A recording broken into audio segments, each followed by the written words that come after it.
Welcome to Buddhaland podcast. I'm Stacy. After each season, we release 3 rewind episodes, each dedicated to one of Buddhaland's core themes: art, spirituality, and technology. Last time, we curated the art episode. Today, it is about spirituality. Spirituality is ultimately what Buddhaland is about. Spirituality is intangible, but it is what makes us fully human. It is what gives direction to art and a purpose to technology. In the contemporary world, it takes many forms, and this episode gathers some of the most honest reflections we have encountered in this season. You will hear from Sairee Chahal on micro-spirituality, the quiet practices that sustain her through the demands of entrepreneurial life, from Father Reginald Mary Chua on the importance of retreat as a space to return to oneself and to encounter the divine, from Michel Pascal on the surprising common ground between religious traditions and his belief that at the root of every spiritual path is the same human longing to be happy, from Khenpo Aachen Tenzin on the nature of ultimate truth in the Dzogchen practice in the Nyingma tradition, and from myself on one of the subtler obstacles on the spiritual path, the existential disorientation that can arrive precisely when practice is working.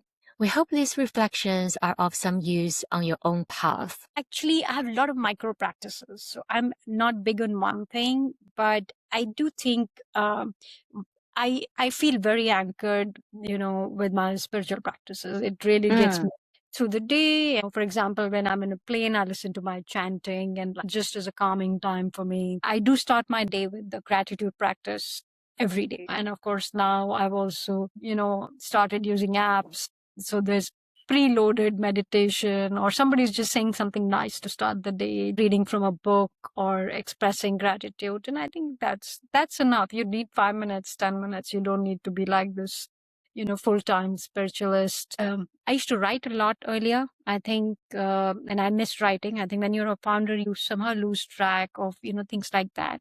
So I'm trying to go back to writing a lot more. It allows me to just download my heart and mind, and I just process things. Real good writing is true honesty, right? So you can just sort of put things out there. And then I do yoga. Yoga is a big part of my life, and I love it, and I want to, do more of it and incorporate more of that. Occasionally, I listen to, some scriptures from Sikhism or Buddhism, or like Tara Mantra is one of my go-to. Like when I'm a little lost or had a very hard day, then I'll just put on Tara Mantra and can play like very loudly or in my ears, but it sort of will make me feel very calm. And in Hinduism, we have the Gayatri Mantra, which is a very basic mantra, again, that's something we use all the time. So I'll just sort of listen to something. So it's a lot of micro moments. There's nothing big out there. And occasionally just, what I call water fasting, like give up food for a day, for example. A retreat was something that was very instrumental in my life. And it was instrumental for me because it gave me the space to allow certain desires of my heart that were not really apparent to me before that to come to the surface. And I think we live in a very busy world, and we try to make time for practices that will be, 10 minutes before bed to do some mindfulness or something, which can be definitely useful in their own way. There is something I think about really giving time to God or to yourself in a more extended way. Let's say 2 or 3 days, or maybe a week. And to allow that to be a time to really rest. Usually the first day of the retreat is just catching up on sleep, and you miss the first talk because you're just so tired, but you needed to actually catch up on, all of the overwork and, being exhausted. And then hopefully being in a beautiful place where nature can also rejuvenate your body.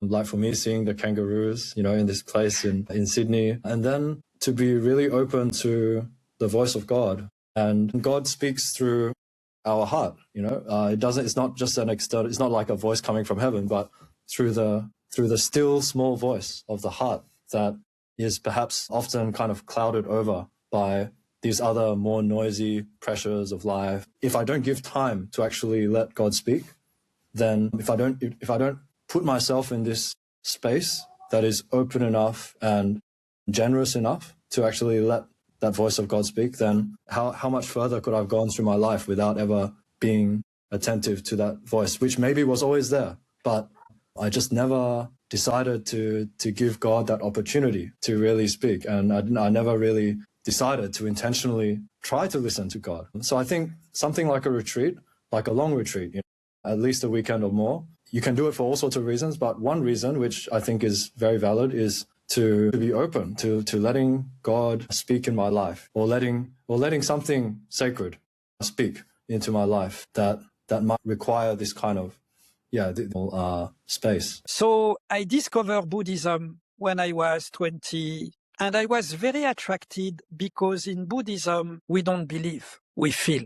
Buddhism, it's not a religion, it's a science of the mind, a science of the emotions. But Stacy, it's funny because Catholic people, they say, Buddhist people, they don't believe in God.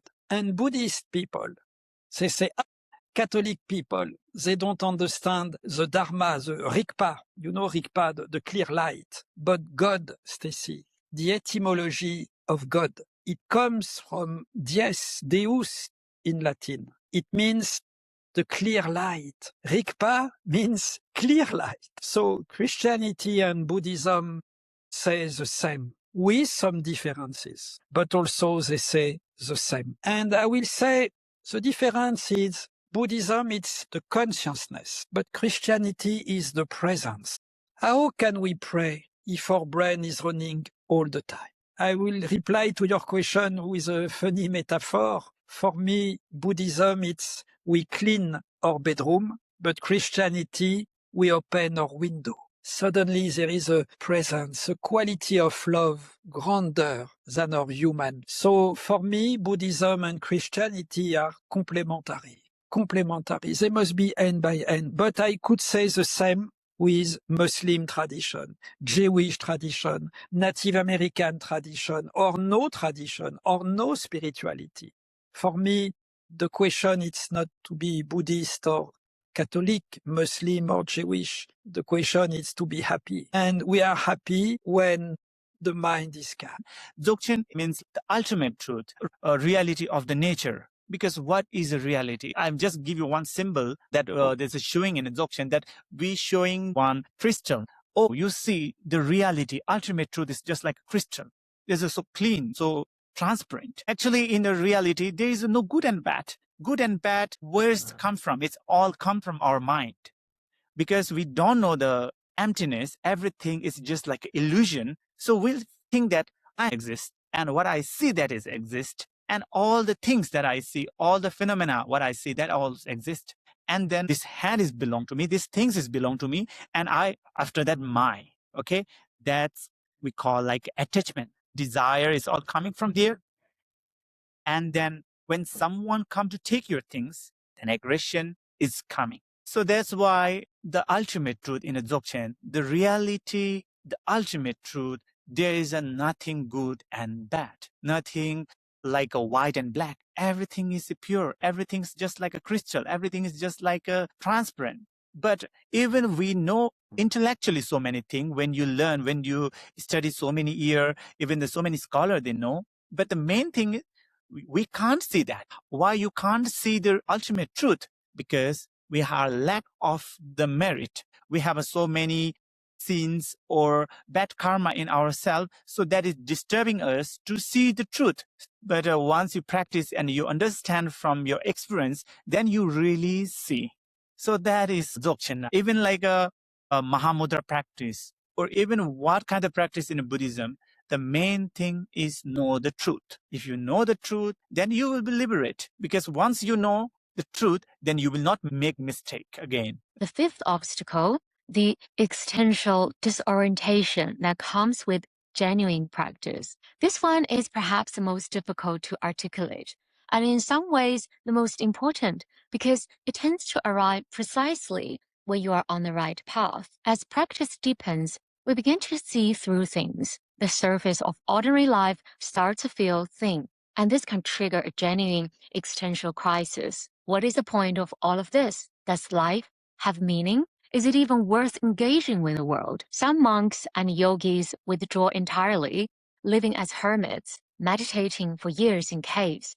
It's not easy for most of us to even understand, and it's certainly not possible for most of us. We live in a secular world. We have to make a living, maintain relationships, and show up. What helps me here is the Buddhist distinction between conventional truth and ultimate truth. At the ultimate level, yes, phenomena are empty. Liberation is a goal, and the constructs we build our lives around are provisional at best. But at the conventional level, what we experience is real. Our emotions are real. Our relationships are real. Our struggles are real. And they're not obstacles to the path. They are the fuel for it. They are what we work with to create changes within ourselves and in our environment. The changes are gradual, a slow purifying, shedding of skins, reconstructing of life from the inside out. For people, it may mean different things depending where they are in their lives. It can be changing job, changing partner. But here's an example from my own experience. So I began my career in the art world, surrounded by gallery openings, auction previews, and VIP events. In my early 20s, I loved it.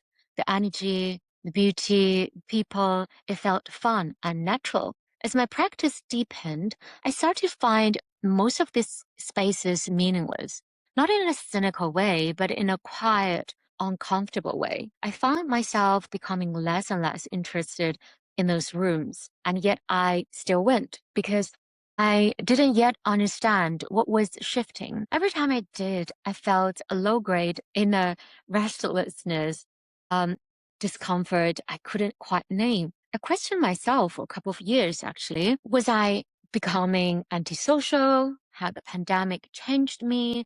Was something wrong with me? Eventually, I arrived at a quieter conclusion. Those spaces simply weren't nourishing me anymore. And rather than forcing myself back into a social life that no longer fit, I began to ask a different question. How do I build meaningful connections that are in alignment with where I'm going without cutting myself off from the world? This is actually one of the reasons I started the Buddhaland podcast. And I always say it openly. There was somewhat a selfish motivation.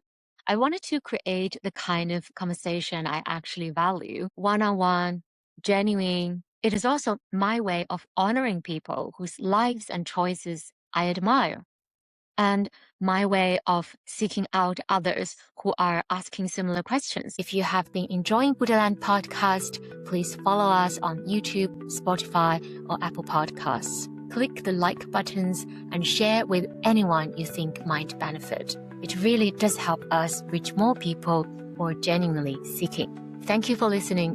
Wherever you are in the world, we're grateful that you showed up. Until next time.